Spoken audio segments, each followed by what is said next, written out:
నిన్ను ప్రశ్నించేవారు ఉండరు. నీ హృదయానుసారంగా నీకు ఇష్టం వచ్చినట్టుగా నీ మనసుకు ఏం చేస్తే అలా జీవించవచ్చు. ఎవరు నేను అడిగించేవాళ్ళు ఉండరు, ప్రశ్నించేవాళ్ళు ఉండరు. ఈ నాశనము, ఈ యొక్క విశాలమైన మార్గము ఎటువంటి మరి కష్టాలు, ఎటువంటి శ్రమలు లేని మార్గము. కానీ ఈ యొక్క మార్గము చివరికి ఎక్కడ తీసుకెళ్తుందంటే నరకానికి తీసుకెళ్తుంది. ప్రియమైన వాళ్ళారా, నరకం అంటే మనందరికీ తెలుసు. ఆరని అగ్ని, మండే అగ్ని, ఎగురాలు మండే అగ్ని గంధకముతో మండే గుండము, దాంట్లో ప్రవేశిస్తే తిరిగి రావడం చాలా కష్టం.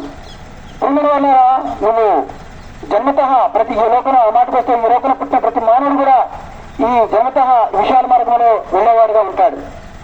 ప్రియమైన వాళ్ళారా, మరి నరకాన్ని తప్పించుకొని దేవునుండే స్థలము పరలోక రాజ్యంలోకి వెళ్ళాలంటే ఇంకొక మార్గం ఉంది. ఆ మార్గమే ఇరుకు మార్గము. ఈ ఇరుకు మార్గంలో మరి వెళ్ళేవారు చాలా కొత్తమంది ఉంటారు. దీనిలో కష్టాలుంటాయి, శ్రమలుంటాయి, బాధలుంటాయి. లోకం నిన్ను ద్వేషిస్తుంది, ఆశ్రయించుకుంటుంది. కానీ ఈ మార్గంలో వెళితే ఈ పరలోకానికి, నిత్య జీవానికి, దేవునుండే స్థలానికి వెళ్ళగలుగుతున్నావు. మరి ఈ విశాల మార్గం కావాలో ఇంకు మార్గం కావాలో నువ్వు నిర్ణయించుకోమని దేవుడు సెలవిస్తా ఉన్నాడు. విశాల మార్గంలో వెళ్ళడానికి నువ్వు నిర్ణయించుకోవాల్సిన పని లేదు. ఎందుకంటే నువ్వు జన్మత దానిలో ఉన్నావు. అంటే నువ్వు ప్రేరణ మార్గము విశాల మార్గమే, అంటే నాశనానికి చేర్చే మార్గమే. నువ్వు నిత్య జీవానికి పొందాలంటే ఇంకు మార్గంలో ప్రవేశించాలి. ఇంకు మార్గంలో ఎలా ప్రవేశించగలరు?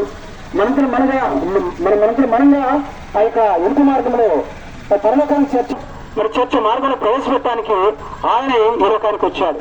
ఎందుకంటే ఆ ఇరుకు మార్గంలో ప్రవేశింపజేసే అర్హత, ఆధిక్యత, ధన్యత, ఆ యొక్క శక్తి సామర్థ్యాలు ఏ మానవుడు కూడా లేవు. అందుకనే దేవాదేవుడు మానవుడిగా ఈ లోకానికి వచ్చాడు.